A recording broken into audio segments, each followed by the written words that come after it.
Students, हम लोगों ने अपने पिछले वीडियो में थर्मोडायनेमिक का सिर्फ एक इंट्रोडक्शन पार्ट देखा था।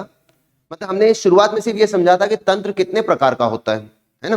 तंत्र कितना है, तंत्र क्या है, सिस्टम क्या है, सराउंडिंग क्या है, उस पर बातचीत की थी। अब हम चाहते हैं इससे थोड़ा अगली बातचीत पर आ जाएं। तो जब हम अगली बातचीत पर आते हैं तो सबसे पहले हम ये जानना चाहते हैं कि ऊष्मागतिकी के कितने प्रकार के, ऊष्मागतिकी में जो प्रक्रियाएं होती हैं, प्रोसेस, कितने प्रकार की प्रोसेस प्रक्रियाएं होती हैं। तो ऊष्मागतिकी में सबसे पहला प्रोसेस होता है बेटा आइसोथर्मल प्रोसेस। आइसोथर्मल प्रोसेस का मतलब है समतापी प्रक्रम। मतलब एक ऐसा प्रक्रम जिसमें तापमान को स्थिर रख दिया जाता है, जिसे बदला नहीं जाता कभी भी। ऐसा प्रक्रम जिसमें तापमान को बार बार चेंज नहीं किया जाता। कितना तापमान रखा जाता है इससे कोई फर्क नहीं पड़ता। आपने 400 डिग्री रखना है, 500 डिग्री रखना है, 225 डिग्री रखना है, जो भी रखना है, लेकिन इसे बदलना नहीं है। इसका अर्थ है ऐसा प्रक्रम जिसमें तापमान स्थिर रहता है। तो इसका मतलब हुआ डेल्टा टी बराबर 0। डेल्टा क्या है? परिवर्तन। तो तापमान में परिवर्तन 0 है, पहला केस। दूसरा, इसे कहते हैं आइसोबैरिक प्रोसेस। आइसोबैरिक मतलब क्या? जरा सोचो, बार किस चीज की इकाई थी? प्रेशर की। तो यह कहता है एक ऐसा प्रक्रम जिसमें दाब, समदाबीय प्रक्रम, एक ऐसा प्रक्रम जिसमें हम दाब को स्थिर रखते हैं। एक बार दाब जो रख दिया उसे हम बदलते नहीं हैं।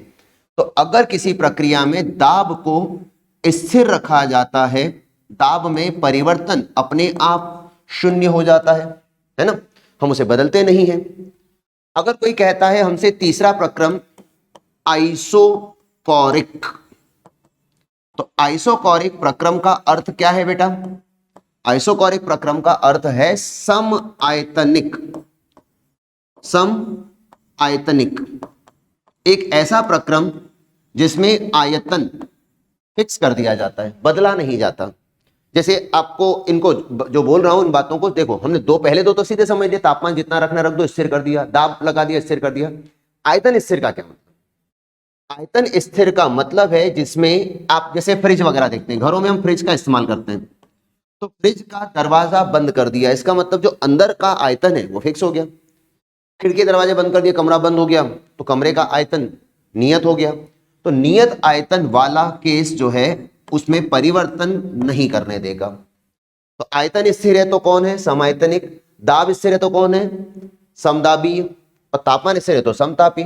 Isothermal, isobaric, isochoric. कभी कभार एक ऐसे चौथे प्रक्रम की भी जरूरत पड़ती है जिसे हम कहते हैं एडियाबैटिक प्रोसेस। एडियाबैटिक प्रोसेस मतलब इसे कहा जाता है रुद्धोष्म प्रक्रम। रुद्धोष्म का क्या अर्थ है?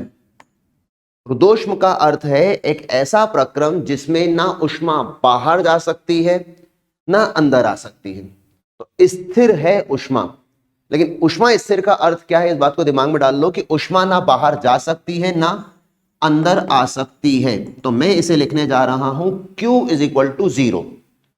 क्यू 0 क्यों लिखा है? क्योंकि ये वो Q है, ये वो ऊष्मा है जो या तो बाहर जाती है या तो अंदर आती है। तो पहले से नहीं है मेरे पास, पहले से नहीं है। अपने आप को समझाना कि डेल्टा H हीट, ऊष्मा, H1 और H2 मतलब प्रारंभिक अगर है अंतिम है तो मैं डिफरेंस निकाल लूंगा।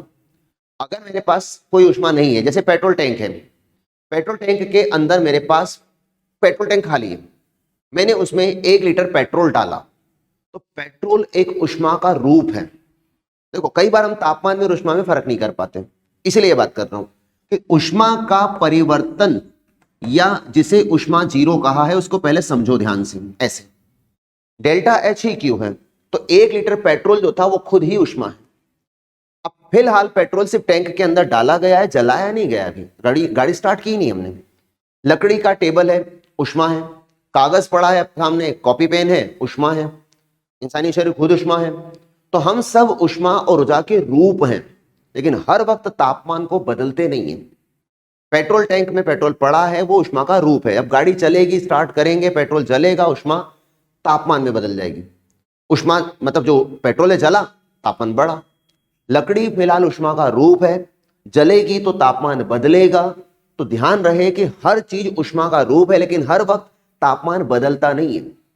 अगर आप कहते हैं तापमान स्थिर है भाई, तो वो ये कैसे है ना, वो ऊष्मा की बात थोड़ी कर रहा है। तो तापमान का स्थिर रखना समतापी प्रक्रम है और ऊष्मा का स्थिर रखना रुद्धोष्म प्रक्रम है। अब दोनों बातें आपस में मिक्स नहीं होनी चाहिए। हम दोनों को फर्क समझा रहे कि दोनों में अंतर कहां पे आता है।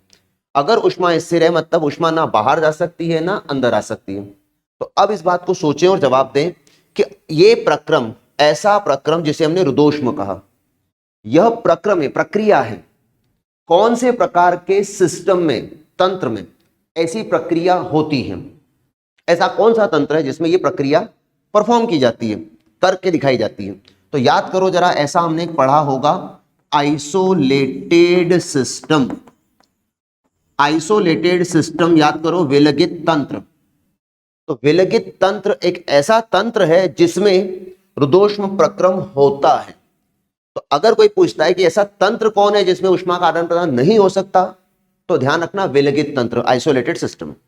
तंत्र कौन है? विलगित। और प्रक्रिया का क्या नाम है? रुद्धोष्म। दोनों चीजें आपस में मिलने ही नहीं देना। तंत्र अलग है, प्रक्रिया अलग है। तंत्र एक निकाय है, उसके अंदर होने वाली क्रिया रुद्धोष्म है।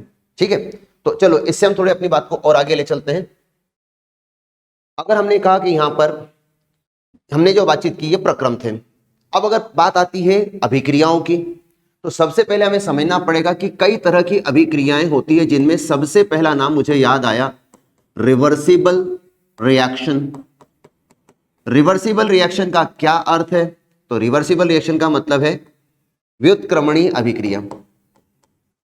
व्युत्क्रमणीय अभिक्रिया क्या मतलब है? व्युत्क्रमणीय एक ऐसी अभिक्रिया जिसमें अभिकारक रिएक्टेंट प्रोडक्ट में और प्रोडक्ट वापस रिएक्टेंट में आ जा सकता है। मतलब ऐसी प्रक्रिया जो दोनों तरफ चल रही है, एक ऐसी प्रक्रिया जो दोनों दिशाओं में चलती है। अभिकारक उत्पाद में भी जा सकता है और उत्पाद अभिकारक में भी आ सकता है। तो अगर कोई प्रक्रिया दोनों दिशाओं में चलती है तो उसे व्युत्क्रमणीय अभिक्रिया हम कहते हैं। ठीक, एक सेकंड, एक बात को समझना। अगर मैं कहता हूं कि मेरे पास एक अभिक्रिया है जो मेरी नजर में व्युत्क्रमणीय है, अभिकारक से उत्पाद में जा रही है, उत्पाद से वापस भी आ रही है, लेकिन मेरे दिमाग में एक आइडिया ऐसा भी आया, मैं इसका उल्टा भी बोलता हूं, ऐसा भी आया जिसे मैं कहता हूं इक्विलिब्रियम। इक्विलिब्रियम मतलब क्या बेटा? साम्य। साम्य अभिक्रिया। अब साम्य अभिक्रिया में भी तो हम सेम बात बोलते हैं, आर जाता है पी में रिएक्टेंट और प्रोडक्ट वापस आता है रिएक्टेंट में, फिर दोनों में फर्क क्या है? तो एक बात सुनो, जैसे मेरे पास एक पानी का टैंक है ऐसा, इसमें बाहर से पानी बाहर निकलने का एक पाइप ये रहा और इसमें अंदर आने वाला पाइप भी सेम साइज का है। दूसरा एक टैंक है ये रहा, इस टैंक में भी पाइप ऐसा ही लगा है, एक पाइप ये रहा लेकिन ऊपर से आने वाला पाइप बड़ा है ऐसा। अगर ये टैंक शुरुआत से इसमें पानी भरा हुआ है इस तरह से, 40% ये टैंक पानी से भरा है, ठीक, दोनों सेम टू सेम। तो हमें यह सोचना है कि जब इस सिस्टम पर पानी अंदर भरना शुरू करेगा तो यहां से पानी के आने की गति ज्यादा क्योंकि पाइप बड़ा है और बाहर निकलने की गति कम। तो अभिक्रिया तो दोनों तरफ चल रही है, भर भी रहा है खाली भी हो रहा है। तो ये व्युत्क्रमणीय है। क्यों? रिवर्सिबल है सर, रिएक्शन दोनों तरफ चल रही है, रिएक्शन दोनों तरफ चल रही है, लेकिन ध्यान से देखो वेग अलग अलग है। यहां ये पानी का पाइप सेम साइज का है और ये भी सेम है, जिस गति से पानी आ रहा है उसी गति से खाली हो रहा है। तो क्या फर्क है? फर्क ये है कि ये टंकी बड़े पाइप से भर रही है, इसलिए धीरे धीरे भरती चली जाएगी और एक टाइम के बाद ओवरफ्लो हो जाएगी क्योंकि आने की गति ज्यादा है, जबकि नीचे से निकल भी रहा है लेकिन फिर भी ओवरफ्लो हो जाएगी, टंकी भर जाएगी, पानी बाहर गिरेगा। यहां पर ये अपने 40% से ना ऊपर जाएगी ना नीचे जाएगी। तो ये है आपका साम्य। साम्य भी बेटा रिवर्सिबल ही तो होता है यार, जो इक्विलिब्रियम है वो रिवर्सिबल होता है, लेकिन कैसा रिवर्सिबल है? साम्य अभिक्रिया, इक्विलिब्रियम अभिक्रिया जो है वो एक ऐसा रिवर्सिबल है जिसमें दोनों तरफ गति बराबर है, दोनों तरफ की अभिक्रिया की दर बराबर है। तो इसलिए ध्यान से सुन लेना, हर साम्य अभिक्रिया व्युत्क्रमणीय होती है, हर इक्विलिब्रियम रिवर्सिबल होता है, लेकिन हर रिवर्सिबल इक्विलिब्रियम नहीं होगा। अब ये भी रिवर्सिबल है लेकिन इक्विलिब्रियम कहाँ है? तो ध्यान रहे कि हर इक्विलिब्रियम रिवर्सिबल होता है लेकिन हर रिवर्सिबल इक्विलिब्रियम नहीं होता। तो उम्मीद है बात ध्यान रहे आपको। अब आते हैं तीसरे शब्द पर जो हमने कहा था इर्रिवर्सिबल। अब इर्रिवर्सिबल रिएक्शन का क्या मतलब हुआ? इर्रिवर्सिबल रिएक्शन का मतलब जिसमें एक अभिकारक एक बार अगर उत्पाद में बदल जाए तो वापस उसी स्टेप में तो नहीं जा सकता। अभिकारक अगर उत्पाद में चला गया तो वापस उत्पाद अभिकारक में नहीं जा सकेगा, है ना?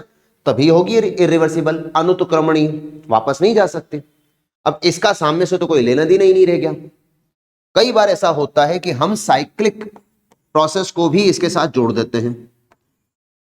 साइक्लिक प्रोसेस का मतलब क्या हुआ? चक्रीय प्रक्रम। साइक्लिक मतलब चक्रीय। अब सवाल ये आता है कि साइक्लिक प्रक्रम में ए जाता है बी में, बी जाता है सी में, सी जाता है डी में और डी जाता है वापस ए में। ये भी साइक्लिक है। किसी ने कहा ए से मैं जाता हूं सीधे सीधे बी में, बी से जाता हूं मैं सी में और सी से वापस आ गया ए में। साइक्लिक तो ये भी है। तो साइक्लिक का मतलब क्या हुआ? चक्रीय प्रक्रम का मतलब क्या हुआ? एक ऐसी प्रक्रिया जिसका प्रारंभिक बिंदु और अंतिम दोनों वही है, सेम है। तो ऐसी अभिक्रिया जिसमें प्रारंभिक और अंतिम मान, अंतिम बिंदु सेम रहता हो, समान रहता हो, वो होता है साइक्लिक।